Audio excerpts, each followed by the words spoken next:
E vamos falar sobre saúde. Nós estamos recebendo nossos estúdios a doutora Gabriela Porazzi sobre o Dezembro Vermelho e também atendimento do SAI, Dezembro Vermelho, que é uma campanha de conscientização contra a AIDS e HIV.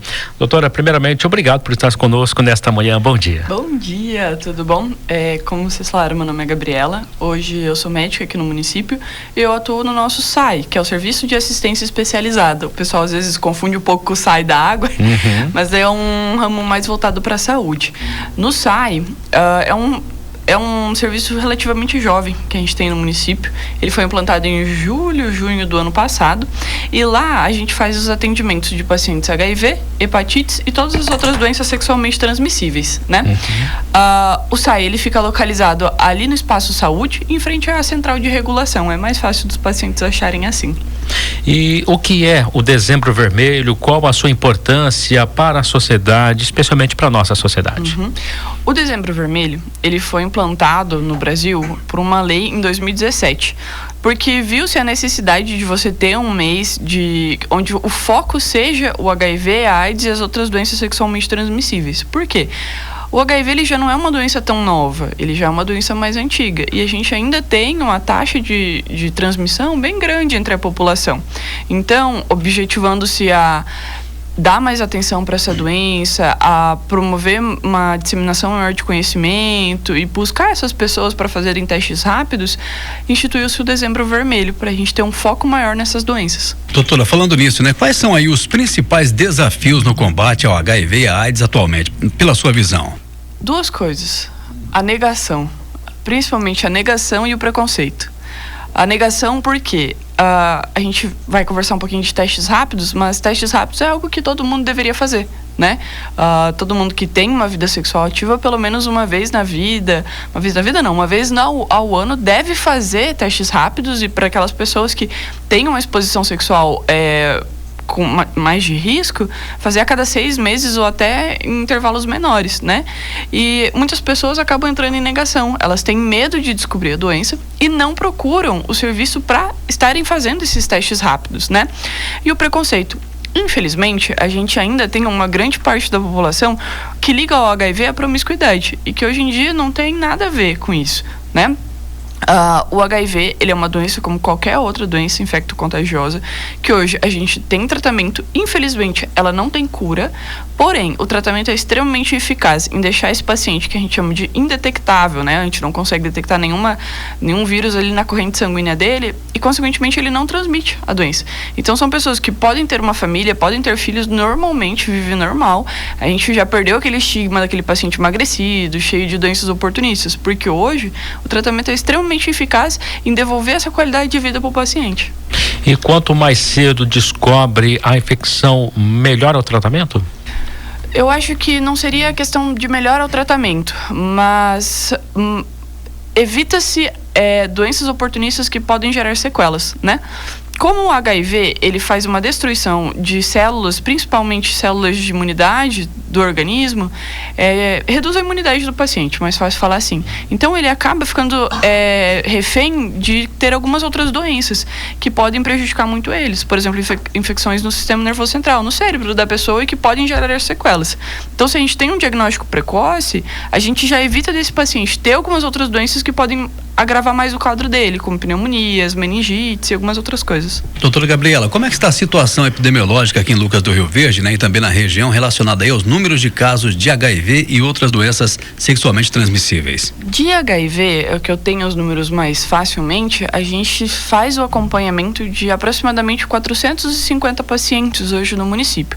Esse número oscila bastante, porque a gente é uma cidade que tem muito trânsito populacional, principalmente pelo período de safras e tudo mais. Mas em acompanhamento regular, fazendo tratamento certinho, a gente tem 450 pacientes. E são pacientes que normalmente a gente tem um contato muito perto com eles. A gente tem um WhatsApp no SAI também, onde a gente conversa, marca exames, fala, olha, você tem que vir consultar. E está bem próximo dos pacientes. De diagnósticos novos, se eu não me engano, foram 61 diagnósticos novos que nós fizemos esse ano. E principalmente na população masculina, entre uma faixa etária ali de 20 a 30 anos. Então são pessoas muito jovens, né? E a gente tem formas de prevenção desse HIV. Então, uma coisa que nós temos feito, né, é palestras. Por exemplo, esse ano eu fui muito nas escolas, eu conversei muito com os adolescentes. Poxa, a gente tem preservativo. O preservativo ele é disponível de forma gratuita no serviço de saúde. Se você não quer ir lá no serviço pegar um preservativo, você pode comprar, tem em todas as farmácias. Então foi isso porque eu bati bastante na tecla com os adolescentes. E além disso, dessas palestras, né, existe alguma outra ação específica para esse mês de dezembro do SAI, que é o Serviço de Atendimento Especializado, bem como da Secretaria de Saúde de forma geral? Sim, existe sim. Do SAI, esse mês é dia 18, a gente vai estar realizando o dia D de campanha de prevenção ao HIV e à AIDS, que vai ser lá no nosso espaço, dentro do Espaço Saúde, né, no SAI, onde a gente vai estar realizando um mutirão de testes rápidos, tanto para HIV, hepatites, sífilis, hepatite B e C e sífilis, né, e o HIV. E em relação à prefeitura em si, a gente faz capacitação com as equipes de saúde. Vão ser feitas 2 palestras, onde a gente pega toda a equipe de saúde do município e a gente vai conversando, fazendo aulas, como fazer a busca ativa desses pacientes, como fazer o acolhimento deles, que é algo muito importante, e como encaminhar para o nosso SAI, como que vai ser feito o acompanhamento no SAI, o que a gente tem disponível lá, e assim. Doutora, a senhora citou a questão aí do uso do preservativo no caso de relações sexuais, né? Mas quais são as principais formas aí de prevenir o HIV e as doenças transmissíveis sexualmente? Principalmente o preservativo, né? Uma dos mais eficazes é o preservativo porque ele previne a transmissão não só do HIV, mas das outras doenças também, né? Porque é um método de barreira ali, acaba que o HIV e as outras doenças são transmitidas ali principalmente por formas de secreção. O que acontece? Do HIV, a gente tem algumas medicações também. Uma que a gente chama de PEP, PEP, que é uma medicação pós-exposição. Por exemplo, o paciente teve uma relação sem preservativo, ou o preservativo estourou, ou até mesmo profissionais da saúde, quando se corta com objeto pérfuro cortante, a gente tem essa medicação que pode ser usada em até 72 horas depois do episódio de exposição, e ela vai reduzir muito a chance do paciente desenvolver o HIV caso ele tenha entrado em contato com o micro-organismo, com o vírus, no caso. É uma medicação, são 2 comprimidos que ele toma por 28 dias e ali a gente fica acompanhando e fazendo os testes rápidos. Mas a maioria, assim, não desenvolve o HIV caso tenha entrado em contato. E a gente tem a PrEP. A PrEP é uma medicação pré-exposição. É um remédio que a pessoa toma um comprimido todos os dias, de preferência no mesmo horário, e ela vai estar protegida do HIV, caso ela tenha, às vezes, uma relação sexual sem preservativo estoure, ou até uso de pérfuros cortantes, acaba se contaminando. A gente sempre indica, às vezes, também muito, tanto para as pessoas de exposição sexual de risco, profissionais da saúde, a gente indica usar também, porque acaba que na rotina a gente acaba se furando, se cortando sem querer. E a medicação é muito importante no ajudar a prevenir essa contaminação pelo HIV.